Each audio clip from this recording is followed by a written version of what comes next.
আসসালামু আলাইকুম। JS home কিচেনে সবাইকে জানাই স্বাগতম। আজকে আমি আপনাদের সাথে শেয়ার করব চিংড়ি মাছ দিয়ে চিচিঙ্গার তরকারি। আর এই তরকারিটা কিন্তু তৈরি করতে খুবই সহজ এবং খেতেও ভীষণ মজার হয়ে থাকে।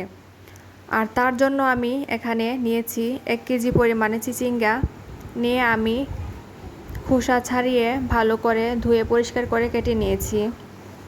আর নিয়েছি কিছু চিংড়ি মাছ। প্রথমে আমি চুলায় একটা কড়াই বসিয়ে দিয়েছি। কড়াইটা যখন গরম হয়ে আসবে তখন আমি দিচ্ছি পরিমাণ মতো তেল। আর তেল দিয়ে আমি উপরে চিংড়ি মাছটা দিয়ে দিয়েছি। এখন দিব অল্প একটু হলুদ এবং লবণ দিয়ে আমি চিংড়ি মাছটাকে খুব ভালো করে হালকা ব্রাউন কালার করে ভেজে নিব। আর প্রথমে এই চিংড়ি মাছটা ভাজার কারণে কিন্তু তরকারিটা খেতে অনেক বেশি ভালো লাগে।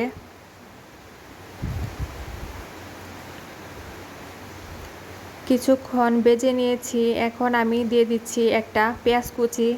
আরও কিছুক্ষণ আমি চিংড়ি মাছটার সাথে পেঁয়াজ কুচিগুলোকে কিছুক্ষণ ভেজে নিব।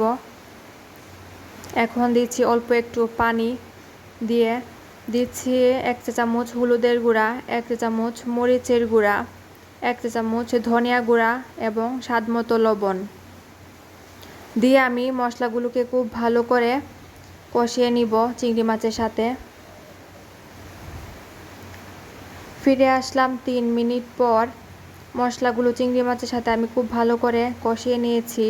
এখন দিয়ে দিচ্ছি ধুয়ে রাখা চিচিঙ্গা দিয়ে আমি খুব ভালো করে উল্টে পাল্টিয়ে মশলাটার সাথে কষিয়ে নিব। আর এই অবস্থায় কিন্তু আমি কোনো পানি দেইনি, দেখতেই পাচ্ছেন ঢেকে রাখার কারণে অনেক পানি উঠেছে। আর এই পানি দিয়ে আমি চিচিঙ্গাটাকে কষিয়ে নিয়েছি। প্রায় 5 মিনিটের মতো আমি অল্প আঁচে কষিয়ে নিয়েছি।